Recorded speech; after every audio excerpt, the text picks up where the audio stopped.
Hi, this is Cheryl back with you from Farmhouse, Frugally, and I am so happy it is finally February and we are that much closer to spring.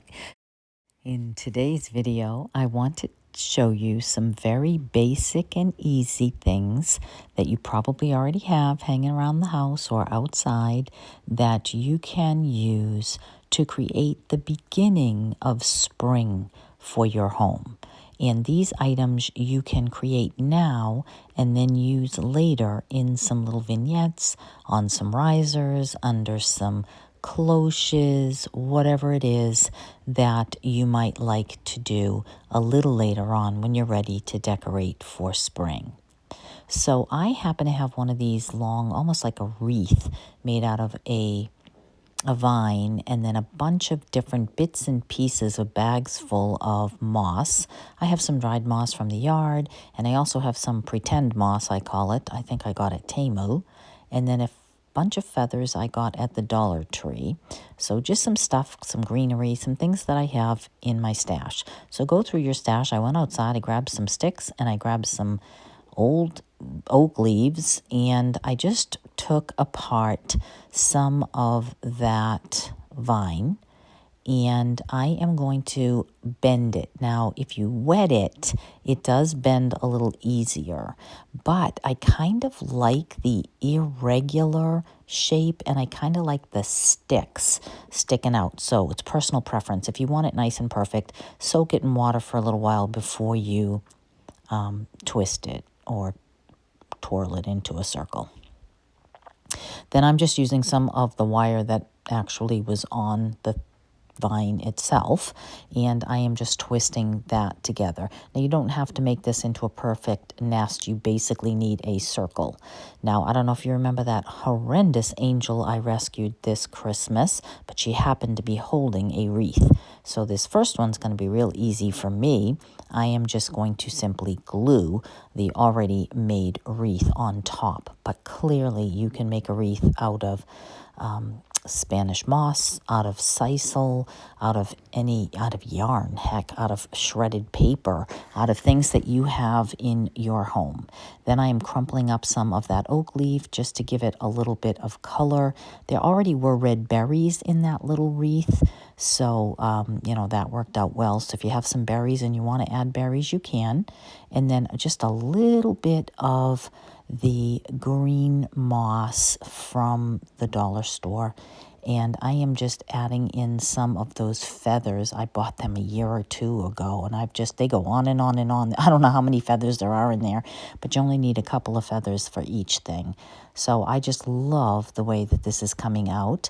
I decided to add a couple more sticks on the other side, and that is pretty much all I'm going to do with the first one.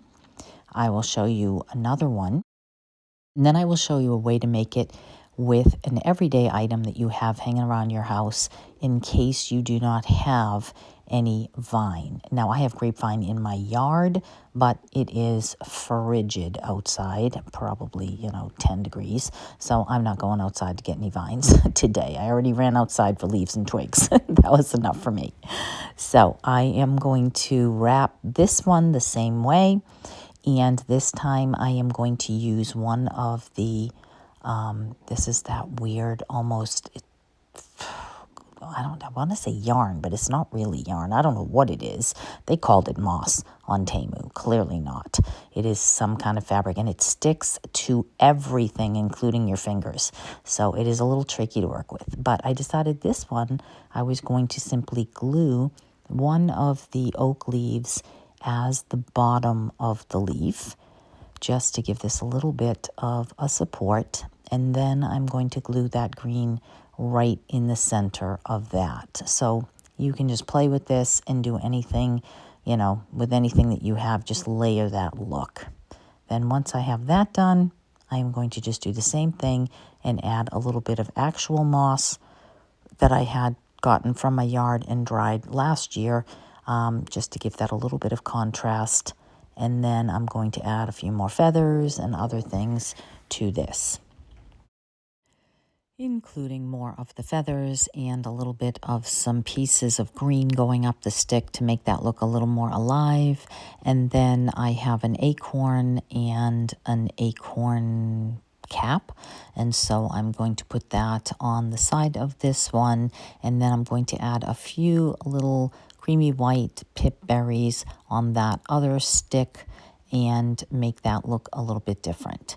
And so obviously this is just really fun to play with, and I just really enjoy making nests, and I think that it is a lot of fun to have nests throughout the spring in lots of different vignettes. I'll give you several ideas at the end of the video on how you can display them in your home. But before I do that, I do want to make a few eggs. I have this old, almost dry clay. I got this huge box of it at Hobby Lobby at like 50% off a long time ago, and I have so much of it left that I decided to just take some bits and pieces and really kind of work it in my hands. It's not good for whole items rather than it is for things like eggs, because it does crack a bit. But once I get a couple different sizes, 3 sets of each, I'm just going to go in and mix up a few colors and then paint some of these eggs. I'm going to paint 3 in a robin's egg blue, and then I'm going to paint 3 in a sagey green color that I have hanging around my house. I thought I was going to use in my bathroom, and I didn't. And then I am going to paint the last 3 in just a white chalk paint. I find if you paint the clay while it is still wet, it does prevent some cracking. And then once those are dry, I just took an old toothbrush and added some brown paint and sort of speckled those here and there to give that a little bit of color and texture and make those look a little bit more realistic.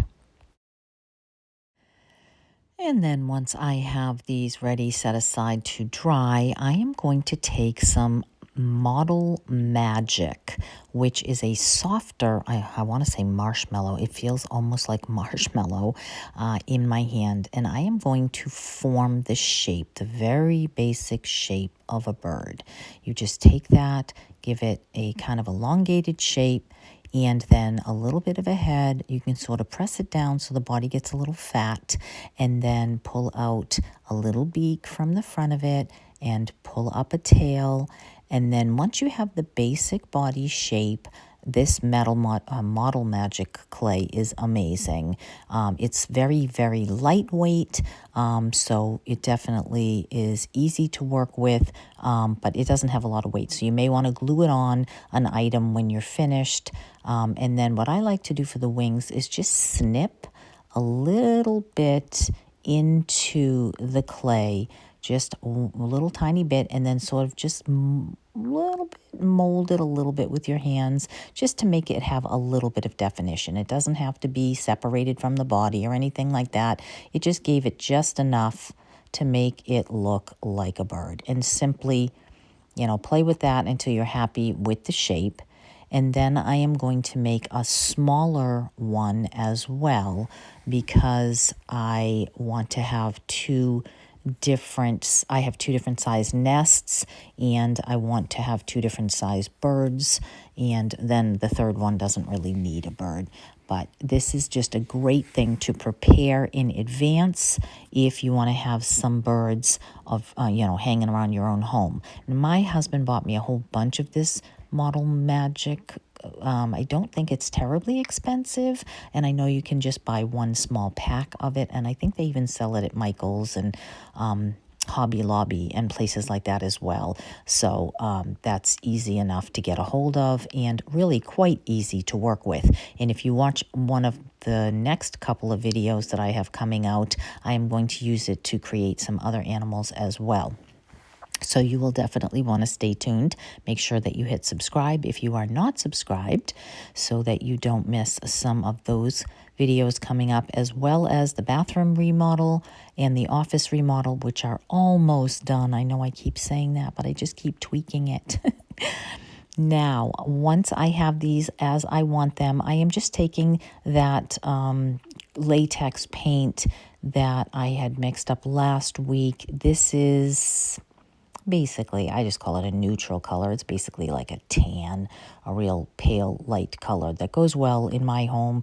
I like things that are more vintage and neutral looking, and I like to just put a dark wax over the top of this color and keep it very basic. But obviously you can paint these birds any color that you want.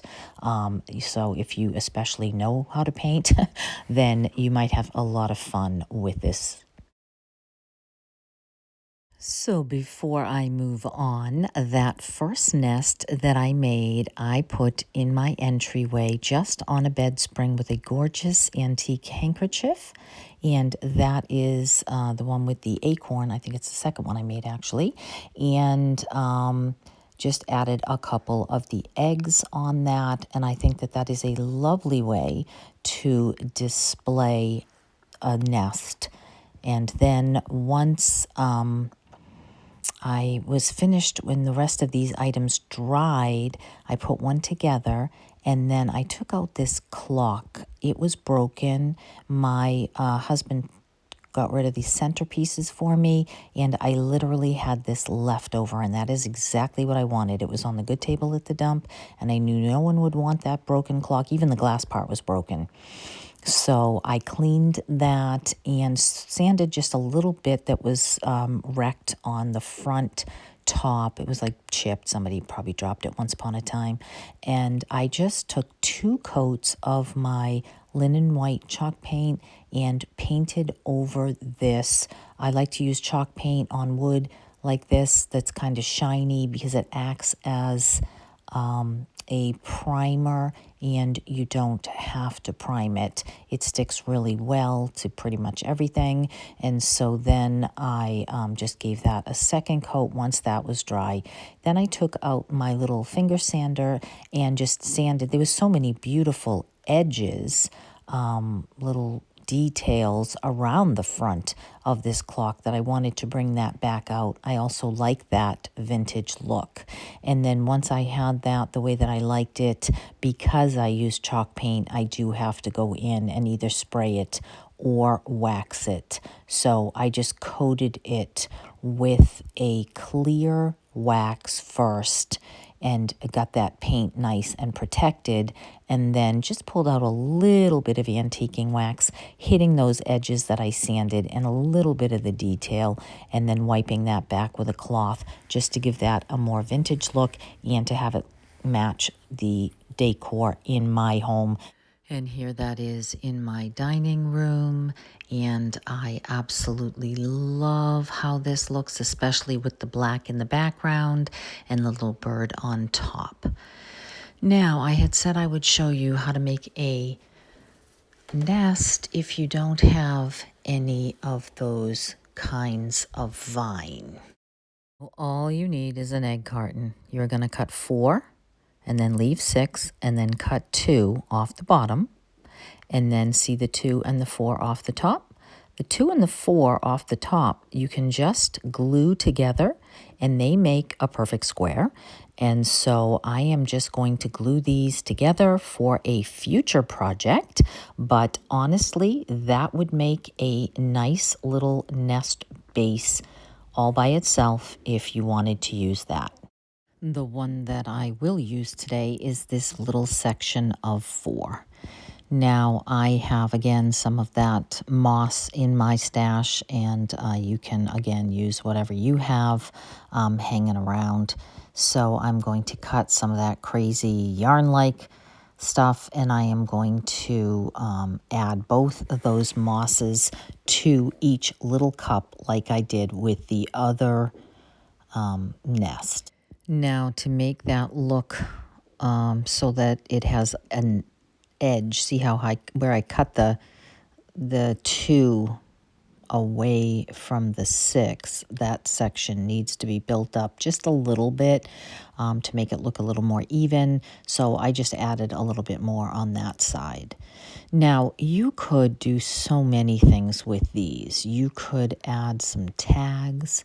You can of course add some eggs. You can add some berries, some greens, some flowers, some vines. You can add a little handle if you want to make it like, especially if you have a wired twine. You could add little handles to it. You can put it under a cloche. There are just so many things that you can do with this. I am keeping with the items that I have on my desk in front of me rather than, going to look for some new ideas. I'm just going to do much of what I've already done in the other nests, since I do have these out. And now that the birds are pretty dry from the paint, I am going to just add a little bit of antiquing wax and wipe that off with a napkin. That is just my preference. Again, you could paint these or do whatever it is that you like for your home decor. And then I am going to add them and put them in little teacup. Give you a little idea here with a bird on a teacup. And then this is the one with the red berries, so using some pops of red in my decor with that little teacup, as well as some items I still have for Valentine's Day set up in a little tin item with a wooden handle, kind of like a scoop. I have it here on a book stack in front of a picture with a bird. And I am just loving these. I'm so ready for spring already. And then here in my office is the 4-egg carton set with the bird. So let me know what you think. If you're going to create some of these items to get ready for your spring home decor, make sure you hit like, share if you would, give a comment. Love to know which is your favorite. And stay tuned because I have some real fun spring ideas coming up. And thank you so much for stopping by. I'll see you in the next one. Take care.